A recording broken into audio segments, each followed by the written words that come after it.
The term Saro was used in referring to the returnee slaves from Sierra Leone. In the early 19th century, the British abolished the slave trade and seized any cargo that carried slaves across the Atlantic. Having no information about where the slaves came from, the British decided to create a place for them which they named Freetown in modern-day Sierra Leone. On returning to Lagos, they had nowhere to stay as the people weren't willing to give up their lands for strangers. The Oba at the time then decided to allocate a small area to them. This area was known as Olorogbowo. This documentary aims to talk about the Saro communities in Lagos and hopes to shed more light on the people. This location is a bar popularly patronized by the Saro people. After a tired day of work, the Saro people come to unwind, relax, make merry, and catch up after the day's work. The land on which this building was built on was formerly owned by the Saros, but due to lack of funding, they had to sell the land to the current owners. But there's still an office in the building owned by the Saros. Saros, Maros, and Papa Aguda alike were brought to this location straight from the port before heading out to their various destinations. The green, white, and yellow flags represent the area occupied by the Saro people.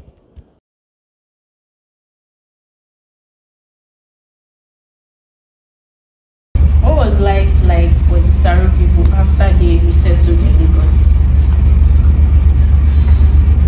What was life like for the Saro people Yes, sir. when they resettled in Lagos? Okay, let's just talk about the thing called Saro.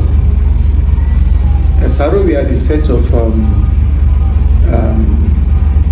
slaves that ship was intercepted on the Atlantic during the transatlantic slave. So the ships were intercepted by the British.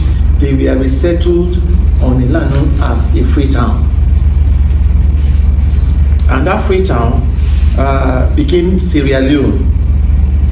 So most of them there, when they realized that they need to go out of this same settlement into a new place that they find out that existed beyond the boundary of Sierra Leone. So their first movement was around, I think, 1813 towards Lagos. But at that particular time, the slave business in Lagos was still active. So some of them that came in were also recaptured. So that sent a bad signal to them. Most of them did not come. So what happened is that around 1818, 1813, 1819, a few of them start coming in, sneaking into Lagos. And when they come into Lagos, they come in based on the fact that they have a slave master that also want to have them around. So most of them were the first set of cabasiers. I don't know if you have heard that word before. Cabasiers are, of course, they are known to be slaves, but now have been given the freedom to act on behalf of the master. So they are between free people and slaves, cabasiers. So when that one continues like that, but one person that makes it so beautifully arranged for them was the dispute between Kosoko and Oluwole. At that point, most of them sees Oluwole see most of those free people coming in as saboteur, who in turn looks better and respect the presence of Kosoko. So he refused them in. He didn't allow them the space to stay. So that became a trouble for them until Oluwole was assassinated. And when Oluwole was assassinated, Akitoye also came in. He was also liberal. He allowed these people that are known to be people from Sierra Leone, and they are nicknamed the people from Saro. Yoruba we call Sierra Leone Saro, and call the capital of Sierra Leone, which is Monrovia. I mean, the capital of Liberia, which is Monrovia. call them Maru. So people from Liberia are known as Maru. People from Sierra Leone are known as Saro. People from this, the returnees from Brazil and West Indies are known as the Popo.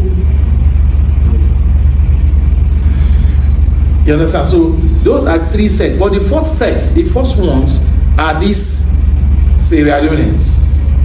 Then the second set are the Popo Agudas. So all of them start pumping in when Kosoko returned into Lagos, because most of the friends of Kosoko were the Portuguese. So most of them that are coming in, they also have Portuguese names because they inherited their masters' names. So Kosoko used them so much for his business exploration in wider Badagry.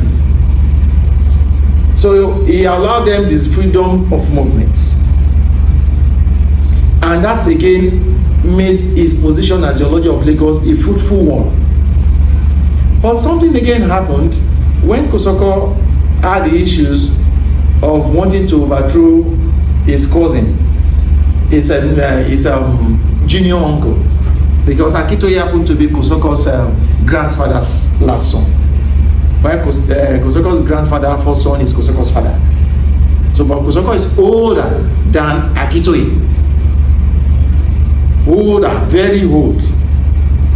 Just imagine my own dad still giving birth, and my own children are also giving birth. So then there is nothing like family planning or respect to child bearing. Just do your own and I do my own, provided you can take care of it. So they came in. Kosoko was the Olojo of Lagos. He was in the control of the market of Lagos. And his friend, the Portuguese, were bringing in goods. And those Saros could understand the language of business, Western business. So they joined hands in helping the commodity business to boom.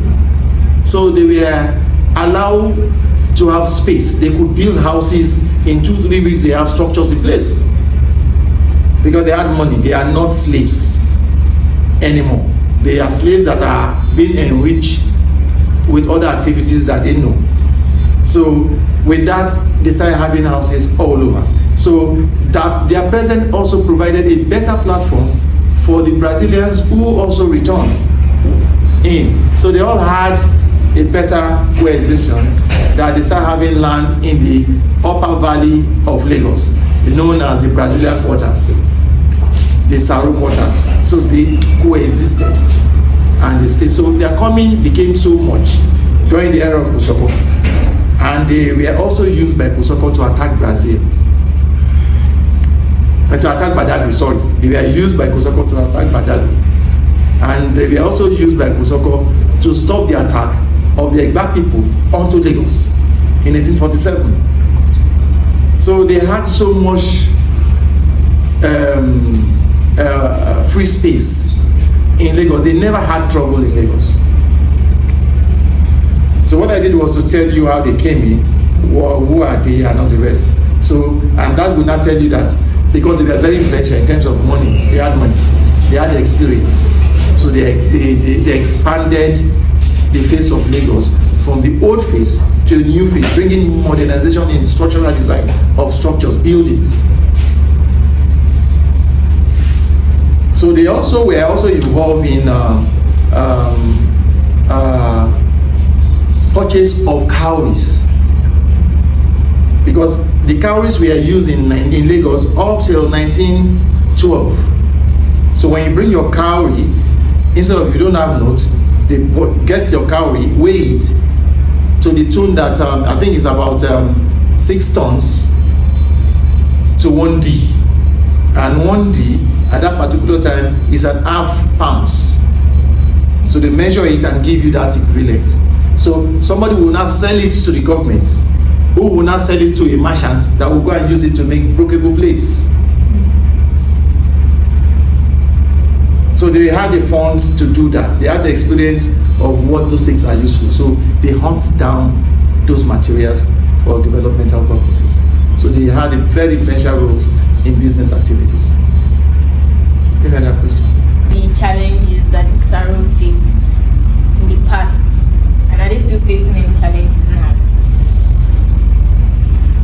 The Saros who never at no time did they face any challenges after they came in and settled.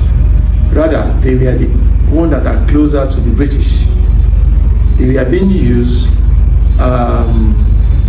as the white collar employees.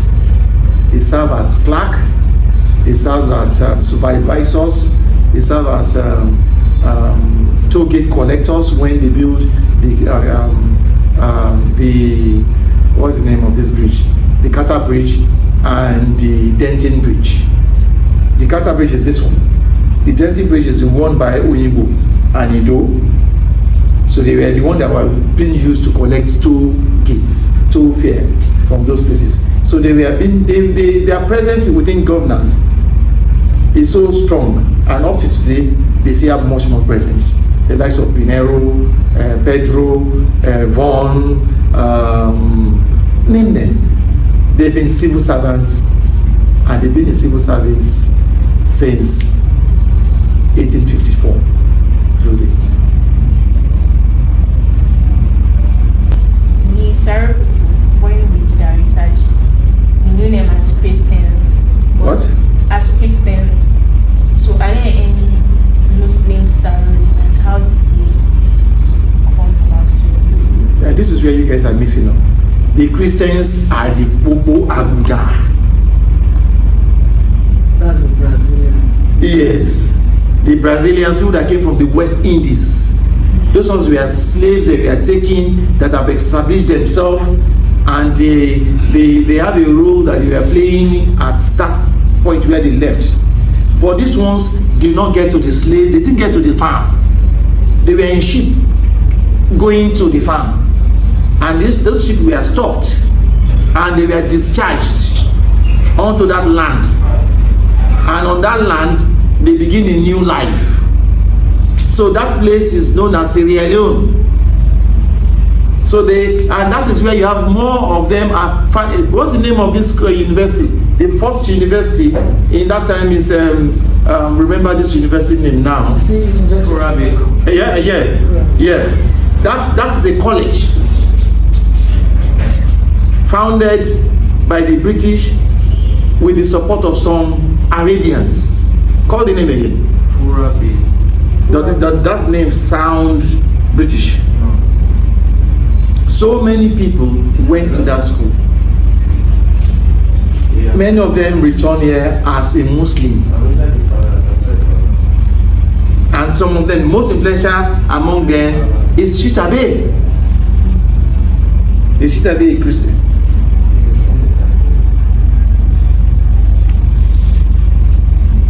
So we are mixing up the Popo people, the Saro people, the Morovia people. Salvadors, they are Christians, they are Catholics.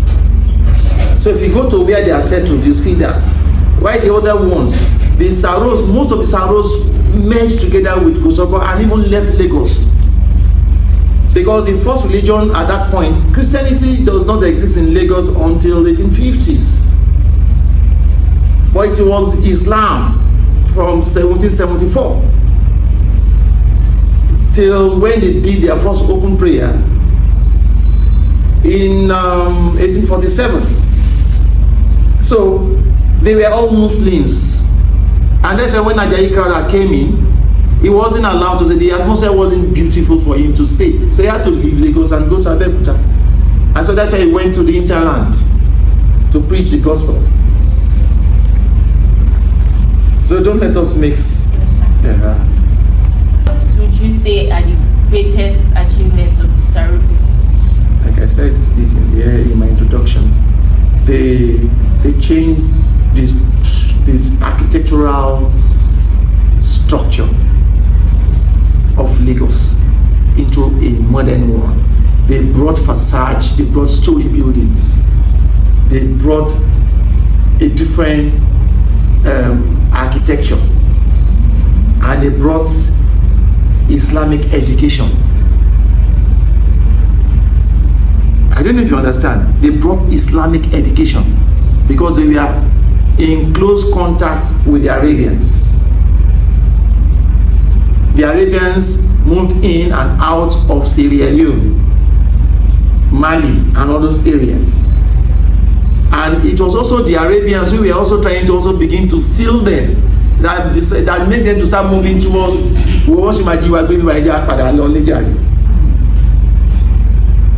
so the school there too is more, it's about 40% Arabian. So they helped to uplift the world, the living condition, structural living condition of Lagos, from the usual thatchy, muddy house. So a thatchy, muddy house that is rendered, when I mean rendering, that is plastered, that has ceiling with a different filling, ceiling that has filling. Formerly they will have palm front as ceiling, palm front, raffia palm as roof. What they did was to introduce palm front as ceiling and also add mud onto it. That when the palm front goes off, it remains in mud, and they must serve as an insulator for heat to come down. They also introduced the headway kind of building, where you don't need to go into the house bending your head. You need to go into the house standing upright. And what they did was to also introduce a ceiling far away from the ground, where the radiation of the heat doesn't come to the level of the head of people. So they help in bringing structural modernization to Lagos. There were also materials, human resources that have been used to disseminate administrative informations. And they also help in business negotiation and interpretation. Because they understand Yoruba, they understand it to English, they understand it to Hausa, and so they play those roles within the indigenous and the visitors. The Saros have unique names that people use to recognize them. But aside those names, are there any other characteristics that we can use to Saro? Then, now you cannot know them. How about them, sir? Then, of course, you know them by where they live. You know them from their community. You know that is coming from there. You know it's a Saro person. And you know them because they were always on shirts and nika.